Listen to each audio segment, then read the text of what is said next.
My bratty stepsister cut my hair while I slept because she wanted to be the pretty one. So I made her the school's walking meme. I woke to the sound of scissors, not the quick snip of cutting paper, but the slow, deliberate crunch of blades through hair. My hair. My stepsister Lila stood over my bed, holding a fistful of my waist-length hair like a trophy. The street light through my window illuminated her face. She was grinning. "Morning, princess," she said. "Thought you needed a makeover." I touched my head. One side was chopped to my ear. The other still hung on my shoulder. Years of growth, gone. My stomach dropped as clumps of dark hair fell from my pillow to the floor. "Why?" She shrugged. "You've been getting too much attention lately. That new guy, Keith, keeps asking about you instead of me. Time to level the playing field." My stepmother, Sharon, appeared in the doorway, surveyed the damage, and sighed. "Girls, it's 5 in the morning. Lila, go to bed. Hair grows back." That was it. No punishment, no apology, just hair grows back. My father was in Phoenix for 2 weeks on business. By the time he returned, Sharon assured him this would all blow over. Lila knew exactly when to strike. I spent that Saturday at a salon, where they salvaged what they could into an asymmetrical pixie cut. It actually looked decent, but that wasn't the point. The point was that Lila had violated me in my sleep and faced 0 consequences. Sunday evening, Lila was getting ready for school. She had a presentation in front of Keith's class, something about environmental science she'd been preparing for weeks. Her entire plan revolved around impressing him with her passion for sea turtles or whatever. I knocked on her door. "Hey, can I borrow your math notes?" She barely looked up from her mirror, where she was curling her own perfectly intact hair. "Whatever, they're on my desk." While she focused on her reflection, I wasn't looking at notes. I was looking at her hairbrush, and her pillow, and the bottle of tea tree oil I brought with me. Monday morning came. Lila strutted into school with her curls bouncing,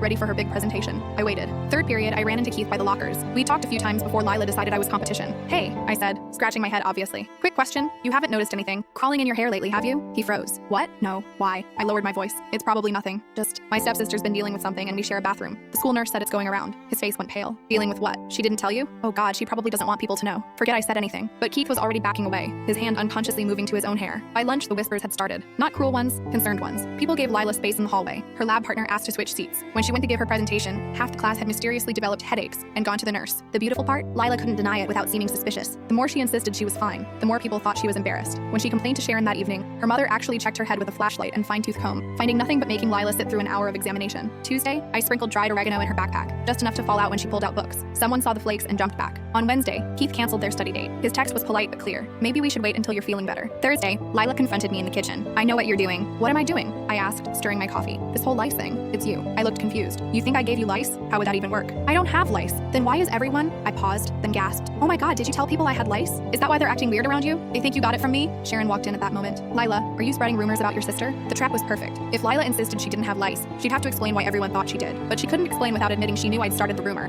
which would reveal she'd been paying attention to my movements all week, which would seem paranoid. 2 weeks passed. The rumor died naturally, but the damage was done. Keith started dating a girl from his chemistry class. Lila's social circle, built on her carefully curated image, crumbled when she seemed gross for even 2 weeks. My dad came home to find Lila begging to switch schools. When he asked why, the whole story tumbled out, including the haircutting. "You assaulted your sister in her sleep?" he asked, voice deadly quiet. Sharon tried to defend her, but Dad wasn't having it. Lila lost her phone, her car privileges, and had to write a letter of apology that Dad reviewed for genuine remorse. My hair grew back. Lila's reputation at school never quite did.